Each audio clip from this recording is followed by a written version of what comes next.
আসসালামু আলাইকুম ভাই ও বোনেরা। আজকে আলোচনার বিষয় স্বপ্নে যদি কেউ আংটি দেখতে পায় তাহলে কি হয়। তবে পূর্বের মতো আমরা এখনও বলি যে একই স্বপ্নের ব্যাখ্যা ভিন্ন ভিন্ন হতে পারে, তা আপনার বয়স, পেশা, বিবাহিত নাকি অবিবাহিত, নারী নাকি পুরুষ ও আপনার বর্তমান পরিস্থিতির উপর নির্ভর করে। স্বপ্নে আংটি দেখার ব্যাখ্যা আমরা কিতাব থেকে যেটুকু পেয়েছি তাতেই আমরা বর্ণনা করেছি। এই রকম আরও স্বপ্নের ভিডিও পেতে আমাদের চ্যানেলটি এখনই সাবস্ক্রাইব করুন।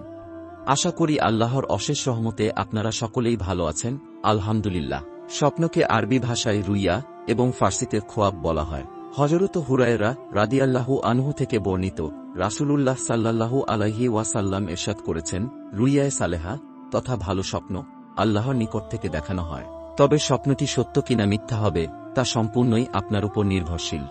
ইসলামিক হাদিস অনুসারে যদি আপনি পাক পবিত্র অবস্থায় ডান কাঁধ হয়ে ঘুম আসেন এবং রাত 12টার পর থেকে ফজর আজানের আগে যদি কোনো ভালো স্বপ্ন দেখে থাকেন, তাহলে এটি আল্লাহর নিকট থেকে দেখানো হয়েছে এবং খুব অচিরেই আপনার স্বপ্নটি সত্য হবে ইনশাআল্লাহ।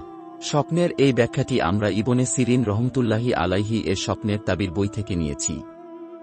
কেউ যদি স্বপ্ন দেখে সে আংটি দান করছে বা আংটি পরাচ্ছে তাহলে সে কিছু সম্পদের মালিক হবে, কাউকে তার মালিক বানাবে না। সে যে সম্পদের মালিক হবে সেটা হয় বাদশাহর পক্ষ থেকে বা চতুষ্পদ জন্তুর মাধ্যমে বা জমি থেকে বা অন্য কোনো জিনিস থেকে পাবে, তার ইঙ্গিত বহন করে। কেউ স্বপ্ন দেখল সে একটি আংটি পেল এমতাবস্থায় যে সে মসজিদে অথবা নামায়ে অথবা আল্লাহর রাস্তায়, তাহলে সে হালাল সম্পদের মালিক হবে এবং সে তার ধর্ম ঠিক রাখার জন্য তা খরচ করবে, তার ইঙ্গিত বহন করে। যদি সে ওই আংটির সঙ্গে এমন জিনিস দেখে যা রাজত্ব বা যুদ্ধের ইঙ্গিত করে তাহলে সে রাজত্ব পাবে বা যুদ্ধ করতে পারবে। কেউ স্বপ্নে তার আংটি কেড়ে নিতে দেখলে তার উপার্জিত সম্পদ তার থেকে পৃথক হয়ে যাবে।